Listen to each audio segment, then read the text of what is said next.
On an exceptionally hot evening early in July, a young man came out of the garret in which he lodged in S Place and walked slowly, as though in hesitation, towards K Bridge. He had successfully avoided meeting his landlady on the staircase. His garret was under the roof of a high 5-storied house, and was more like a cupboard than a room. The landlady, who provided him with garret, dinners and attendance, lived on the floor below, and every time he went out, he was obliged to pass her kitchen, the door of which invariably stood open. And each time he passed, the young man had a sick, frightened feeling, which made him scowl and feel ashamed. He was hopelessly in debt to his landlady, and was afraid of meeting her. This was not because he was cowardly and abject, quite the contrary, but for some time past he had been in an overstrained, irritable condition, verging on hypochondria. He had become so completely absorbed in himself and isolated from his fellows that he dreaded meeting, not only his landlady, but anyone at all. He was crushed by poverty, but the anxieties of his position had of late ceased to weigh upon him. He had given up attending to matters of practical importance. He had lost all desire to do so. Nothing that any landlady could do had a real terror for him. But to be stopped on the stairs, to be forced to listen to her trivial, irrelevant gossip, to pestering demands for payment, threats and complaints, and to rack his brains for excuses, to prevaricate, to lie. No, rather than that, he would creep down the stairs like a cat and slip out unseen. This evening, however, on coming out into the street, he became acutely aware of his fears. "I want to attempt a thing like that, and am frightened by these trifles," he thought with an odd smile. Yes, all is in a man's hands, and he lets it all slip from cowardice. That's an axiom.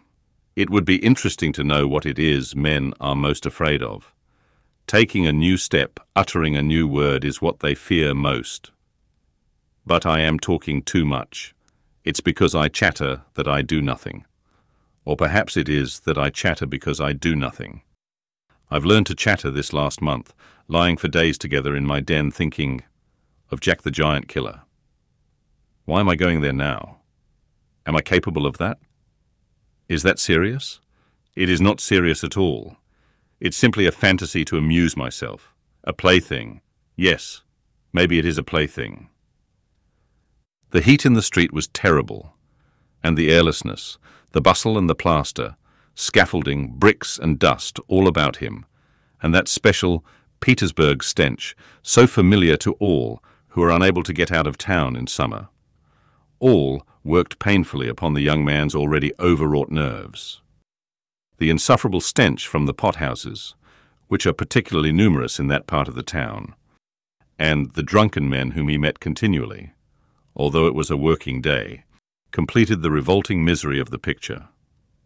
An expression of the profoundest disgust gleamed for a moment in the young man's refined face. He was, by the way, exceptionally handsome, above the average in height, slim, well-built, with beautiful dark eyes and dark brown hair. Soon he sank into deep thought, or more accurately speaking, into a complete blankness of mind. He walked along, not observing what was about him, and not caring to observe it. From time to time, he would mutter something, from the habit of talking to himself, to which he had just confessed. At these moments he would become conscious that his ideas were sometimes in a tangle, and that he was very weak. For 2 days he had scarcely tasted food. He was so badly dressed that even a man accustomed to shabbiness would have been ashamed to be seen in the street in such rags. In that quarter of the town, however, scarcely any shortcoming in dress would have created surprise. Owing to the proximity of the Haymarket, the number of establishments of bad character, the preponderance of the trading and working-class population crowded in these streets and alleys in the heart of Petersburg, types so various were to be seen in the streets that no figure, however queer, would have caused surprise. But there was such accumulated bitterness and contempt in the young man's heart that in spite of all the fastidiousness of youth, he minded his rags least of all in the street. It was a different matter when he met with acquaintances or with former fellow students, whom indeed he disliked meeting at any time. And yet, when a drunken man, who, for some unknown reason, was being taken somewhere in a huge wagon, dragged by a heavy dray horse, suddenly shouted at him as he drove past, "Hey there, German hatter," bawling at the top of his voice and pointing at him. The young man stopped suddenly and clutched tremulously at his hat. It was a tall round hat from Zimmermann's, but completely worn out, rusty with age, all torn and bespattered, brimless and bent on one side, in a most unseemly fashion. Not shame, however, but quite another feeling akin to terror had overtaken him. "I knew it," he muttered in confusion. "I thought so. That's the worst of all. Why, a stupid thing like this, the most trivial detail, might spoil the whole plan. Yes, my hat is too noticeable. It looks absurd, and that makes it noticeable. With my rags I ought to wear a cap, any sort of old pancake, but not this grotesque thing. Nobody wears such a hat. It would be noticed a mile off. It would be remembered. What matters is that people would remember it, and that would give them a clue. For this business one should be as little conspicuous as possible. Trifles. Trifles are what matter. Why, it's just such trifles that always ruin everything." He had not far to go. He knew indeed how many steps it was from the gate of his lodging house, exactly 730. He had counted them once when he had been lost in dreams. At the time he had put no faith in those dreams, and was only tantalizing himself by their hideous but daring recklessness. Now, a month later, he had begun to look upon them differently, and in spite of the monologues in which he jeered at his own impotence and indecision, he had involuntarily come to regard this hideous dream as an exploit to be attempted, although he still did not realize this himself. He was positively going now for a rehearsal of his project, and at every step his excitement grew more and more violent. With a sinking heart and a nervous tremor, he went up to a huge house, which on one side looked onto the canal, and on the other into the street. This house was let out in tiny tenements, and was inhabited by working people of all kinds: tailors, locksmiths, cooks, Germans of sorts, girls picking up a living as best they could, petty clerks, etc. There was a continual coming and going through the two gates and in the two courtyards of the house. 3 or 4 doorkeepers were employed on the building.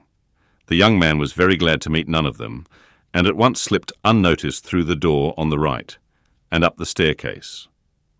It was a back staircase, dark and narrow, but he was familiar with it already, and knew his way, and he liked all these surroundings. In such darkness, even the most inquisitive eyes were not to be dreaded. "If I am so scared now, what would it be if it somehow came to pass that I were really going to do it?" He could not help asking himself as he reached the 4th story. There his progress was barred by some porters, who were engaged in moving furniture out of a flat. He knew that the flat had been occupied by a German clerk in the civil service and his family. This German was moving out then, and so the 4th floor on this staircase would be untenanted except by the old woman. "That's a good thing anyway," he thought to himself as he rang the bell of the old woman's flat. The bell gave a faint tinkle, as though it were made of tin and not of copper. The little flats in such houses always have bells that ring like that. He had forgotten the note of that bell, and now its peculiar tinkle seemed to remind him of something, and to bring it clearly before him. He started. His nerves were terribly overstrained by now. In a little while the door was opened a tiny crack. The old woman eyed her visitor with evident distrust through the crack, and nothing could be seen but her little eyes, glittering in the darkness. But seeing a number of people on the landing, she grew bolder and opened the door wide. The young man stepped into the dark entry, which was partitioned off from the tiny kitchen. The old woman stood facing him in silence and looking inquiringly at him. She was a diminutive, withered-up old woman of 60, with sharp, malignant eyes and a sharp little nose. Her colourless, somewhat grizzled hair was thickly smeared with oil, and she wore no kerchief over it. Round her thin long neck, which looked like a hen's leg, was knotted some sort of flannel rag, and in spite of the heat there hung flapping on her shoulders a mangy fur cape, yellow with age. The old woman coughed and groaned at every instant. The young man must have looked at her with a rather peculiar expression, for a gleam of mistrust came into her eyes again. "Raskolnikov, a student? I came here a month ago," the young man made haste to mutter, with a half-bow, remembering that he ought to be more polite. "I remember, my good sir, I remember quite well your coming here," the old woman said distinctly, still keeping her inquiring eyes on his face. "And here. I am again on the same errand," Raskolnikov continued, a little disconcerted and surprised at the old woman's mistrust. "Perhaps she is always like that, though. Only I did not notice it the other time," he thought, with an uneasy feeling. The old woman paused, as though hesitating, then stepped on one side, and pointing to the door of the room, she said, letting her visitor pass in front of her, "Step in, my good sir." The little room into which the young man walked, with yellow paper on the walls, geraniums and muslin curtains in the windows, was brightly lighted up at that moment by the setting sun. "So the sun will shine like this then too," flashed as it were by chance through Raskolnikov's mind, and with a rapid glance he scanned everything in the room, trying as far as possible to notice and remember its arrangement. But there was nothing special in the room. The furniture, all very old and of yellow wood, consisted of a sofa with a huge bent wooden back, an oval table in front of the sofa, a dressing table with a looking-glass fixed on it between the windows, chairs along the walls, and 2 or 3 halfpenny prints in yellow frames, representing German damsels with birds in their hands. That was all. In the corner a light was burning before a small icon. Everything was very clean. The floor and the furniture were brightly polished. Everything shone. "Lizaveta's work," thought the young man. There was not a speck of dust to be seen in the whole flat. "It's in the houses of spiteful old widows that one finds such cleanliness," Raskolnikov thought again, and he stole a curious glance at the cotton curtain over the door leading into another tiny room, in which stood the old woman's bed and chest of drawers, and into which he had never looked before. These 2 rooms made up the whole flat. "What do you want?" the old woman said severely, coming into the room, and as before, standing in front of him so as to look him straight in the face.